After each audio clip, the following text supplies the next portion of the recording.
إنا أعطيناك الكوثر فصل لربك وانحر إن شانئك هو الأبتر.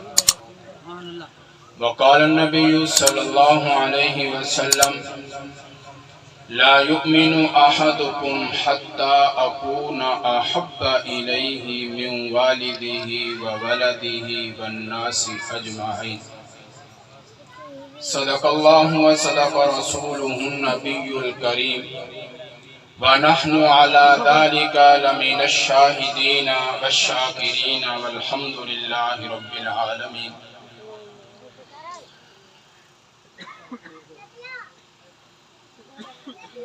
سب سے پہلے میں مبارکباد دوں گا بھائی غفار صاحب کو، بھائی عاطف صاحب کو اور ان کے نوجوانوں کو کہ جنہوں نے شب و روز محنت کر کے یہ خوبصورت محفل کا اہتمام کیا ہے. پروردگار عالم اس کو ہمارے لیے ذخیرہ آخرت بنائے. آمین. جلسے کا عنوان ہے شان رحمت دو عالم صلی اللہ علیہ وسلم، اور اس کے مہمان خصوصی حضرت مولانا بلال حنیف صاحب جو ملتان سے سفر کر کے تشریف لا چکے ہیں. خصوصی بیان ان کا ہوگا، وہ ہمارے مہمان ہیں. پروردگار عالم سے دعا ہے کہ پروردگار عالم ان کے عمر میں علم میں برکتیں عطا فرمائے. میں چند گزارشات موضوع کے مطابق آپ سے کرنا چاہوں گا. اس میں دو لفظ ہیں، شان رحمت دو عالم، دو جہانوں کی رحمت کی شان. قرآن کہتا ہے وَمَا أَرْسَلْنَاكَ إِلَّا رَحْمَةً لِلْعَالَمِينَ. اے پیغمبر، ہم نے آپ کو عالمین کے لیے رحمت بنا کر بھیجا ہے. عالمین کہتے ہیں اللہ کے سوا پوری کائنات کو، اور اللہ کے نبی پوری کائنات کے لیے رحمت بنا کر بھیجے گئے. اگر اللہ رب العزت خالق کائنات ہے تو رحمت للعالمین مقصود کائنات ہے. ایک جملہ ہے عربی کا، بعض لوگوں نے کہا کہ یہ حدیث ہے، لیکن علماء اس بات پر متفق ہے کہ یہ حدیث نہیں، منسوب ہے. معنی کے اعتبار سے ٹھیک ہے، الفاظ موضوع ہیں.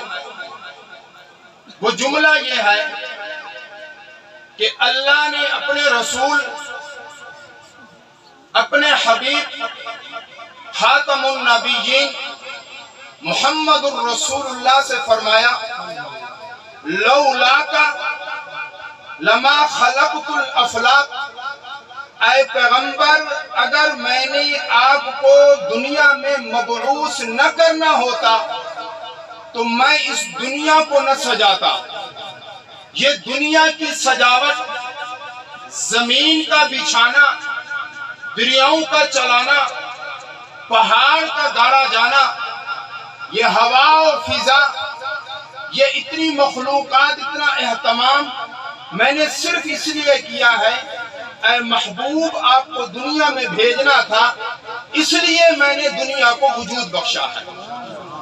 اگر رب خالق عالمین ہے تو آپ مقصود العالمین ہیں. اگر اللہ رب العالمین ہے آپ رحمت للعالمین ہیں.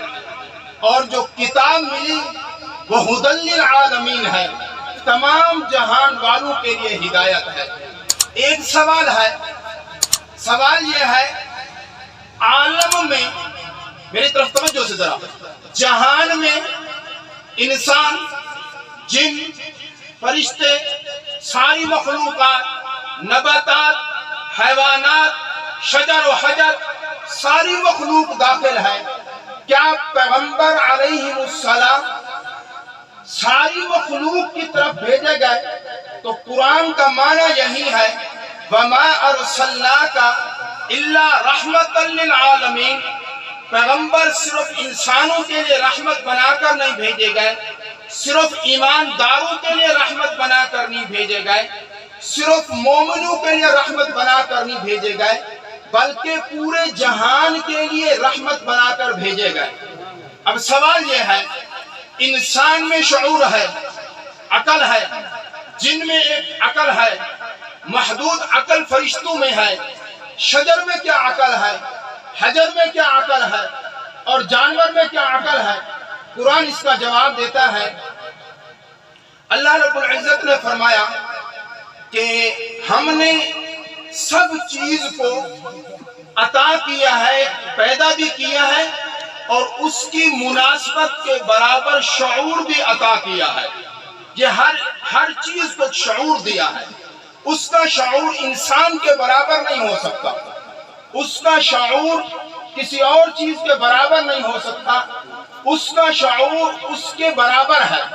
میں مثال دوں آپ کو، ایک جانور بیٹھا ہوا آپ کے سامنے، انسان گزر رہا ہو، انسان زمین کی طرف جھکے اور پتھر اٹھانا چاہے، جانور کی نظر انسان پر پڑ جائے، اس کو اللہ نے اتنا شعور دیا ہے، وہ فوراً اپنی جگہ سے بھاگ جاتا ہے کہ یہ انسان مجھے پتھر مارے گا۔ یہ شعور ہے جانور کا۔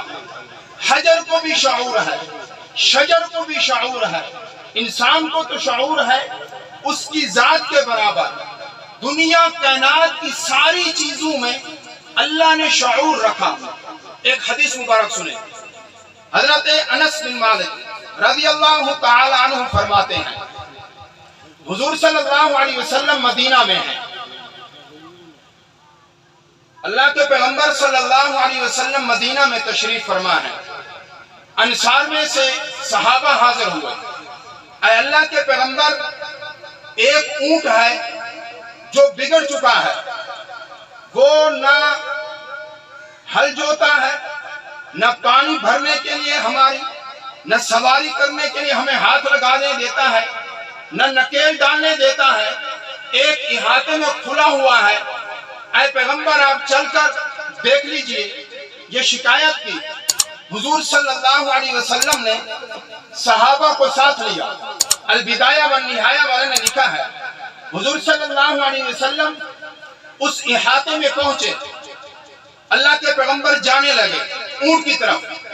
انصار میں صحابہ نے عرض کی، اے اللہ کے پیغمبر، مثل الکلب، یہ تو کتے کی طرح بولا ہو گیا، جو انسان اس کے قریب جاتا ہے تو وہ کاٹنے کو دوڑ پڑتا ہے۔ حضور صلی اللہ علیہ وسلم نے فرمایا، میری فکر نہ کریں۔ اللہ کے پیغمبر آگے چلے، فنظر الجمل الى وجہ رسول اللہ، جب اس اونٹ کی نظر اللہ کے رسول صلی اللہ علیہ وسلم کے چہرہ اقدس پر پڑی، وہ متوجہ ہوا۔ البدایہ والنہایہ نے لکھا ہے، فَأُوتِيَ خَرَّ سَاجِدًا، وہ اونٹ آیا، اللہ کے پیغمبر کے سامنے سجدہ کرنے لگا، جھک کر اپنی گردن اللہ آقا کے قدموں میں ڈال دی۔ حضور صلی اللہ علیہ وسلم نے فرمایا، لے آؤ اس کی لگام، لے آؤ اس کی نکیل، لے آؤ، میں نکیل ڈال دوں۔ اللہ کے پیغمبر نے نکیل ڈالی، رسول اللہ صلی اللہ علیہ وسلم نے مالک کے حوالے کیا۔ پھر حضور صلی اللہ علیہ وسلم صحابہ کی طرف متوجہ ہوئے۔ اللہ کے پیغمبر نے فرمایا، میرے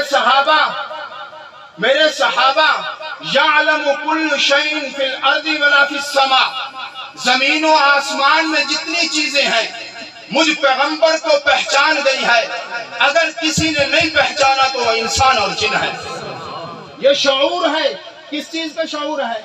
جانور میں شعور ہے، جانور کو پتا ہے یہ میرا نبی ہے۔ شجر میں شعور ہے، حجر میں شعور ہے، درخت ہے۔ آقا نامدار